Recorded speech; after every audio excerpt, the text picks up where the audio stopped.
I don't care what pick I am. Just want to do what's best for my team, and whatever team picks me up, I'm fortunate to go there, give 100% effort all the time. Nothing can prepare you for the moment your dream becomes reality.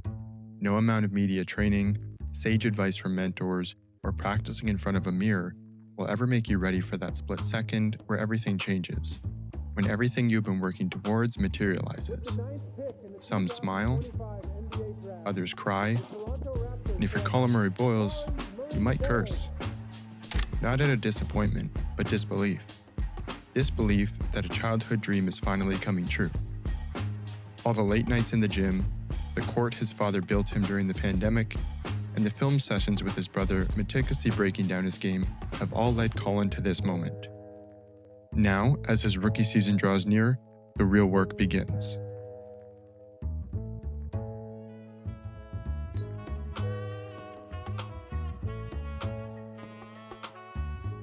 Welcome back, everyone. We are just a month away from preseason basketball, so I wanted to dive into the profile and set some season expectations that I have for new Raptors rookie Collin Murray-Boyles. If you are still unfamiliar with Collin's game, allow me to introduce you.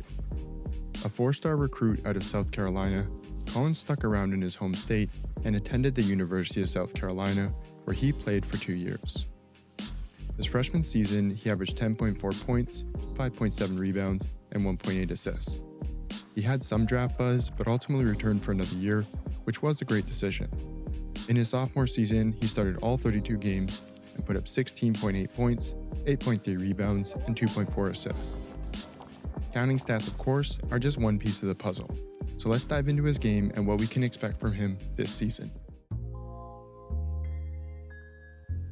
Collin's 6'7", 240-pound frame suggests his main mode of attack would be physically punishing his way to the basket, which he is certainly capable of. However, he boasts a surprisingly fluid combination of footwork and body control that allows him to twist his way to the basket.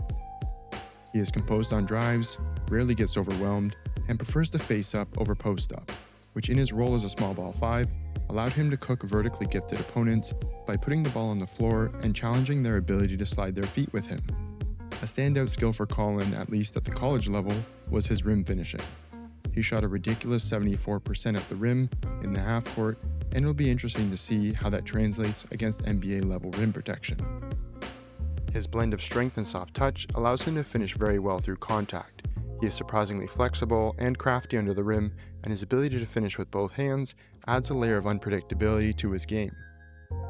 He is not much of a back-to-the-basket player, which is appropriate considering he was often at a height disadvantage in college. Playing to his strengths as an interior shot creator will be key for his rookie campaign, as opposing defenses will likely not be focused on him yet, so he might meet little resistance in the short corner and low block areas. As a shooter, there is an obvious weakness behind the arc, as he shot just 26% in his sophomore campaign. The good news is, Collin acknowledges this weakness and has mentioned focusing on fixing his mechanics this offseason. He is a willing shooter and comfortable getting shots up under the threat of closeouts, but it will be an area of improvement to monitor this season, as it is very limiting to not be an outside threat. In the mid-range, he is a capable scorer, shooting 45% in the half court in college, and just 33% of those made baskets were assisted, meaning he is capable of generating his own shots in the mid-range and hit them at a pretty good clip. CMB also thrived in transition, shooting 74.5%, and was a 70% free throw shooter in his college career.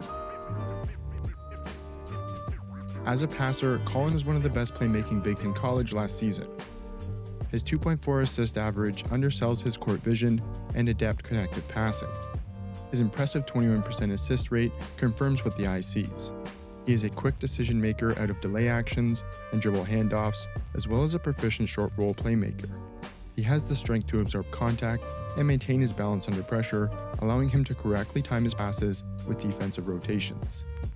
He should fit seamlessly into Coach Darko's pass-heavy offense, as he is unselfish, cerebral, and has a knack for making the right reads at the right time.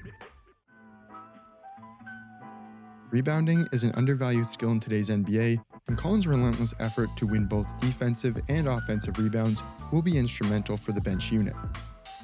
He was third in the SEC in rebounds last season, which is incredibly impressive given his size. He compensates well for a height disadvantage by outworking opponents and utilizing his strength on box outs. His ability to grab offensive rebounds provides key second chance opportunities for teammates and easy baskets for him. Collin's standout strength is his defense. He is a tenacious disruptor and incredibly versatile. In college, he displayed an ability to guard 1 through 4 and stand his ground against bigger centers. He slides his feet well and keeps ball pressure without fouling, even against smaller shifty guards. He takes pride in his defensive fundamentals and is hyper-aware of opponent sets. He does well at identifying when to hedge, switch, or drop and is rarely caught out of position. With Collin off the floor, South Carolina gave up 8.2 points per 100 possessions more than when he was on it. He projects to be a very high-impact player just through his defense alone. His 2.9 steal rate and 4.7 block rate speak to his strong hands and elite anticipation. Some noteworthy players who put up similar numbers include Draymond Green and this year's first overall pick, Cooper Flagg. His off-ball awareness is elite, which allows him to be an exemplary help defender. His outlier anticipation means he digs at the right time and jumps passing lanes well. This skill will be a boon to the bench unit as it should help Grady Dick and others not be targeted as easily by opponents. This season, I expect him to average about 17 minutes per game off the bench unless there are some major injuries to his starter, which would obviously increase his usage. Coach Darko has consistently given Biggs chances to be a playmaking hub around the elbows, and I expect he will experiment with Collin in the same way. I also expect them to try to establish a two-man game between him and backup point guard Jamal Shead and utilize him as a screener for Grady to curl off of. The Raptors also like to run lineups of one starter plus bench, so we will see minutes where he shares the floor with Scottie Barnes, Emmanuel Quickley, and possibly Brandon Ingram. His role should be similar in all those variations as a screener for the ball handler and hopefully results in some easy buckets for him rolling to his most efficient area of the floor. Numbers-wise, I can see him putting up 9 points, 5.5 rebounds, and 2 assists per game with 0.6 steals and 0.5 blocks, along with some impressive impact numbers as he is a lot like Scottie in the way that he does the dirty work and makes winning plays. In terms of efficiency, I think he will be reasonably efficient, though we should expect his rim finishing numbers to slightly decline against the larger, more skilled NBA opponents. If he gets enough minutes, I expect Collin to get some buzz around the league for his efficient and impactful style of play and be in the consideration for an all-rookie team. That, of course, like all Raptors awards, will be dependent on team record. I expect that CMB will be a central figure of the Raptors bench and key to them winning their minutes. He will have to share the ball with Jamal Shead, Grady Dick, and Jacoby Walter, so don't expect a very high usage rate right away. But he will be able to get his offense through putbacks, transition opportunities, and well-timed cuts. One of my favorite player comps I've seen for him is a mix of Paul Millsap and a bit of Julius Randle. He will have his work cut out for him to hit that ceiling, but his work ethic, combined with his humble confidence, inspires hope that by this time next year, we will be talking about Collin as one of the steals from the draft. If you made it this far, thank you so much for watching. Please let me know in the comments the expectations that you have for CMB and what other players you'd like to see me talk about before the season kicks off. Thanks again, and I'll see you next time.